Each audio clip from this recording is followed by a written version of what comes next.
Surrounding Nigeria's president-elect's whereabouts and his alleged Guinean passport. A new video has surfaced online showing the governor of Lagos State, Sanwo, taking a helicopter ride with a very cheerful Bola Ahmed Tinubu. Let's take a look. Hey, tiens, donne-lui ça. Donne-lui ça, tu dis de le mettre à Mara. Avion est filmé.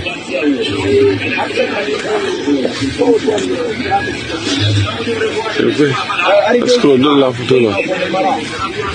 Ah, on a l'offre, tiens.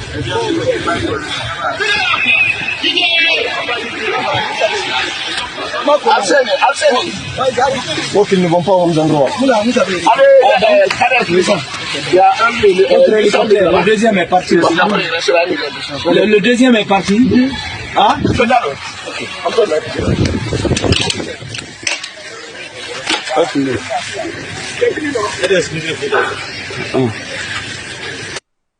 I mean, I guess Nigerians are missing the president-elect. We're not sure when that video, occurred, but, a lot of people have posted it because obviously his Guinean passport issue is circulating and you could hear someone there in the background speaking French. But we really need to know, when the president-elect is coming out to address Nigeria.